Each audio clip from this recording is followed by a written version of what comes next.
नेहा अपने मायके से कुछ दिन बिताकर ससुराल आती है। आ गई महारानी, आराम फरमा के। अरे तेरी माँ ने कुछ दिया भी है या यूं ही खाली हाथ भेज दिया? माँ ने तो बहुत कहा था माँ जी, मैं ही कुछ लेकर नहीं आई। क्यों? माँ जी, आप कैसी बातें कर रही हैं? मेरी शादी को 5 साल हो गए। आखिर मेरे माँ बाप कब तक क्यों ही देते रहेंगे? हमारे यहाँ लड़की का खाली हाथ आना अपशगुन होता है। कहते हैं लड़की की माँ बीमार हो जाती है। बस करिए माँ जी, ये सब आप क्या कह रही हैं? जो बड़ों से सुना है वही तो बता रही हूँ। चुपचाप अपनी माँ से 5,000 रुपए मंगवा ले, वरना ऐसे अपशगुन का बुरा परिणाम भुगतना पड़ेगा। नेहा अपनी माँ से अपनी सास के बैंक अकाउंट में 5,000 डलवा देती है। अरे सुन, कल दिवाली है, अपनी माँ से मिठाई के लिए 1,000 रुपया मंगवा ले। अब क्या त्योहार पर तेरे घर से मिठाई भी नहीं आएगी? अरे सुन, कल मेरा जन्मदिन है, अपने घर से 1,000 मंगवा ले। इस बार तो मैं तेरे मायके के झुमके ही पहनूंगी। अरे सुनती है? अरे सुन, कल होली है, अपने भाई से कह के हम सब लोगों के कपड़े खरीदने के लिए पैसे भिजवा दे। कुछ दिनों बाद, अरे सुन, कल करवा चौथ है। करवा चौथ पर तो सास बहू दोनों की साड़ी बहू के मायके से ही आती है, ध्यान है ना? अपनी माँ से कह दे के 2,000 रुपए भिजवा दे। माँ जी, ऐसे रोज रोज? अरे हाँ भाई, अब रीति रिवाज है तो मैं क्या करूं, तभी तो 2,000 ही मांग रही हूँ। कोई सस्ती सी साड़ी ले आऊंगी। भाई तेरा करवा चौथ तभी सफल होगा जब तेरे मायके से पैसे आएंगे। नेहा रोती हुई वहाँ से चली जाती है। रमा आए दिन ऐसे कोई ना कोई बहाना बनाकर नेहा के माँ बाप से पैसे मंगवाती रहती है। देखो राहुल, आज फिर माँ जी ने मेरे घर से पैसे मंगवाए। कुछ जरूरी रिवाज होगा तभी माँ ने मंगवाए होंगे। राहुल, आप भी? अरे ऐसे रीति रिवाज किस काम के कि लड़की के माँ बाप अपनी बेटी भी दे और जिंदगी भर कोई कर्जा भी चुकाते रहे। देखो नेहा, तुम जानो और माँ जाने, मुझे बीच में मत लाओ। मुझे ही कुछ करना पड़ेगा। आखिर मैं अपने घर वालों पर कब तक इन लोगों की मांगों का बोझ डालती रहूंगी। अगली सुबह, माँ जी, मेरे भैया को बेटा हुआ था ना, जय? हाँ हाँ, तब से ही देख रही हूँ। तेरी माँ को बड़ा घमंड आ गया है। ओफो, वो सब छोड़िए माँ जी, 2 दिन बाद जय का पहला जन्मदिन है। अच्छा, तो हमारे लिए क्या क्या तोहफे आएंगे? हे भगवान, नहीं माँ जी, मेरे मायके में प्रथा है, बच्चे के पहले जन्मदिन पर बुआ सोने का झूला लाती है। सोने का झूला? अरे तेरा दिमाग तो ठीक है? अरे एक सोने का झूला खरीदने में तेरे सारे गहने बिक जाएंगे। वो तो है माँ जी, पर वो झूला बुआ की सास की तरफ से होता है। भाई तेरा, भतीजा तेरा, झूला मैं क्यों दूं? रिवाज माँ जी, रिवाज। अगर आपने झूला नहीं दिलवाया तो कुछ ही दिनों में आप भगवान को प्यारी हो जाएंगी। ये कहकर नेहा जोर जोर से रोने का नाटक करती है। माँ जी, मेरी प्यारी माँ जी।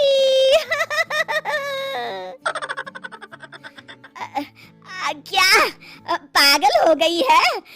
मुझे भरी जवानी में मरवाना चाहती है? नहीं माँ जी, तभी तो कह रही हूँ, आप एक सोने का झूला दे ही दीजिए, जान बची तो लाखों पाए। यहाँ तो जान बचाने के लिए लाखों गंवाने पड़ रहे हैं।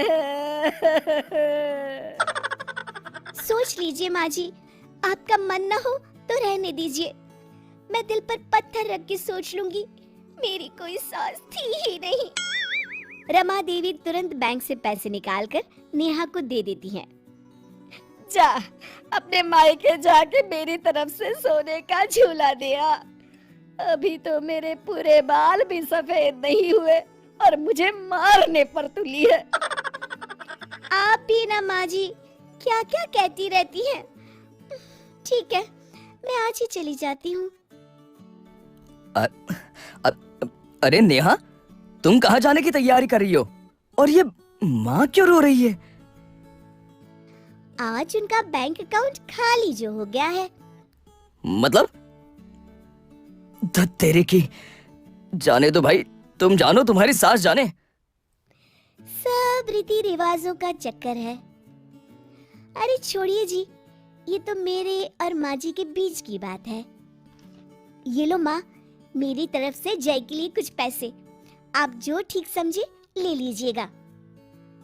अरे नहीं नहीं बेटा, इतने सारे पैसे हम तुझसे नहीं ले सकते।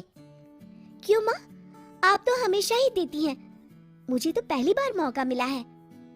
नहीं नहीं बेटा, लड़कियों से। बस माँ, आज तक तो तुमने मुझ में और भैया में फर्क नहीं किया, फिर आज क्यों? रख लो माँ, ये तुम्हारे ही दिए हुए पैसे हैं।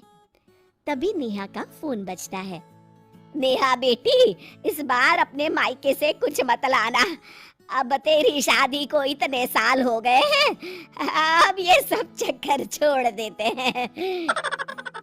अरे पर माँ जी, अपशगुन। अरे गोली मार ये शगुन अपशगुन को, इनके चक्कर में यहाँ दीवाला निकला जा रहा है। ठीक है माँ जी। शिक्षा, हमें दूसरों से उतनी ही उम्मीद करनी चाहिए जितना हम खुद दूसरों के लिए कर सकते हैं। रतनगढ़ नाम के गांव में आनंद अपनी माँ और पत्नी मैना के साथ रहता था। मैना देखने में बहुत खूबसूरत और व्यवहार कुशल थी, लेकिन वो अपने साथ कुछ खास दहेज लेकर नहीं लाई थी, इसलिए आनंद की माँ उसे पसंद नहीं करती थी। आनंद बेटा, मैं सोच रही हूँ तुम्हारा दूसरा लगन करा दूं। वो क्यों माँ? मैना सुंदर तो है, साथ ही सुलझी हुई लड़की है। तो उसकी बुद्धि का मुझे अचार डालना है क्या? 2-4 बर्तनों को छोड़ दो तो मायके से एक ठेला भी नहीं लाई। माँ, हमें किस चीज की कमी है? भगवान की दया से सब कुछ तो है। अरे समाज में रुतबा भी तो होना चाहिए ना। भगवती के बेटे की दुल्हन छोटा हाथी भरकर बर्तन भांडे लाखों के जेवर लाई है, और बहू देखने सुनने में भी ठीक ठाक है। होगी माँ, पर अब तो मैना ही आपकी बहू है। नहीं नहीं, मैं तो दूसरी बहू ही लाऊंगी। माँ, अब राजे महाराजे वाले जमाने गए। मतलब मेरी भोली माँ, यदि एक बीबी के होते दूसरी शादी की तो मेरे साथ साथ तुम्हें भी जेल की चक्की पीसती पड़ेगी। और अगर मैं पहले ही उसे भगा दूं तो? वो कैसे माँ? वो सब तो मैं संभाल लूंगी, तू बस देखता रहे। इतना कह के सुमन वहाँ से निकल जाती है। अगले ही शाम की बात है। बहू, तूने सुना मोहन की दुल्हन कितना दहेज लेकर आई है? जी माँ जी। तुझे शर्म नहीं आई सुनकर? शर्म कैसी माँ जी, जितनी मेरे घर वालों की हैसियत थी उन्होंने भी दिया है। अरे इससे ज्यादा तो भीख मंगे अपनी बेटी को देते हैं। ये सुनकर मैना कूट कूट के रोने लगती है। ये रोना धोना अपने मायके में जाके करियो, मैं तो अपने आनंद का दूसरा लगन कराऊंगी। उसके लिए मैंने तो लड़की भी देख रखी है, शुभा, खूब पैसे वाले लोग हैं। माँ जी, ऐसा ना कहिए, आप जो कहेंगी वो करूंगी मैं। सुमन ने बहू की एक ना सुनी, वो वहां से चली गई।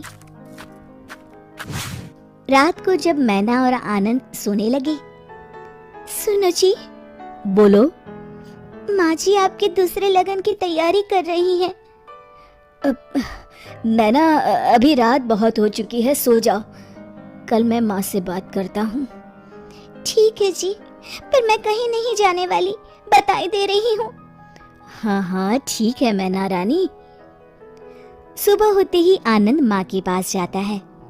माँ, मैना बहुत अच्छी लड़की है और बुद्धिमान भी है, क्यों आप दूसरे लगन के चक्कर में पड़ी हैं? ऐसी कौन सी बुद्धिमानी तुझे दिख गई जो मुझे ना दिखी? माँ, आप जैसे चाहे वैसे पता लगा सकती हैं। अच्छा ठीक है, लेकिन तब तक तू उससे कुछ नहीं कहेगा। हाँ ठीक है माँ, जैसी आपकी इच्छा। चलो मैं ऑफिस के लिए निकलता हूँ। अगले दिन मैना अपने कमरे में कुछ काम कर रही थी। मैना, ओ मैना, कहाँ मर गई? आई माँ जी। सुन, यदि तुझे इस घर में रहना है तो 3 परीक्षाओं का सामना करना होगा। ठीक है माँ जी। तो कल सुबह जब मैं सोकर उठूं तो बगीचे वाला कुआं सिंहगढ़ के मोतियों से भर देना। जी माँ जी, आप कल तक कुआं खाली कर दीजिएगा, फिर मैं उसे मोतियों से भर दूंगी। सास बहू की बुद्धि देखकर अवाक रह गई। फिर उसने पास में रखी टंकी की तरफ इशारा करके कहा, ये डलिया पकड़, कल इसी से पानी खींचकर इस टंकी को भर देना। जी माँ जी। मन ही मन मैना सोचती है, मैं सोने से पहले डलिया को रस्सी बांधकर कुएं में डाल देती हूँ। सुबह तक बांस की डलिया फूलकर पानी को अपने अंदर रोकने लायक हो जाएगी। अब मैना अपने कमरे में सोने चली जाती है। सुबह जब सास सोकर उठी तो बहू ने कहा, लीजिए माँ जी, जैसा आपने कहा था मैंने टंकी भर दी है। सासू माँ भरी टंकी और डलिया में भरा पानी देखकर सब समझ गई। पहले तो उनके मुख पर मुस्कुराहट आ ही गई थी, पर फिर गुस्से में बोली, हो तो होशियार, कल के लिए तैयार रहना। मैना रानी को पूरा विश्वास था कि वो जरूर सफल होगी। दूसरे दिन सुबह आनंद काम के लिए निकला। मैना, घर में चावल का एक दाना नहीं है, तुम बाजार जाकर 1 बोरी चावल ले आना जरा। जी माँ जी, पैसे दीजिए। यही तो चुनौती है, तुम्हें चावल बिना पैसे के लाना है। क्या, बिना पैसे के? हाँ, और अकेले उतनी दूर जाना ठीक नहीं है, तो तुम साथ में ये नील गाय ले जाओ। जी। और हाँ, नील गाय बेच कर मत आइयो, नहीं तो घर में पैर नहीं रखने दूंगी। नहीं बेचूंगी माँ जी, आप निश्चिंत रहें। दोपहर को मैना ने सास को आवाज दी, माँ जी लीजिए, मैं चावल की बोरी ले आई। हाय हाय, कैसे उधार लाई क्या? नहीं माँ जी, नील गाय के बाल और सींग बेचकर। सास उसकी बुद्धिमानी देखकर फिर हैरान रह गई। ठीक है, अभी खाना बना, पेट में चूहे कूद रहे हैं। उसी दिन रात में मैना को बुलाकर सास ने कहा, सुन, कल मुझे राख की 2.5 हाथ की रस्सी बना के देना। राख की रस्सी? हाँ, सही सुना तूने, राख की रस्सी। मैना चुप रहती है। ये तेरी आखिरी परीक्षा है, अगर तू इसमें सफल होती है तो तू जो कहेगी मैं वही करूंगी। वो बिना कुछ कहे कमरे में चली जाती है। सुबह होती है और सासू माँ मन ही मन सोचती हैं, लगता है इसका कोई तोड़ नहीं मिला मैना रानी को, तभी तो सामने नहीं आई। चलो बढ़िया है, पिंड छूटा, अब मैं जाकर नहा लेती हूँ।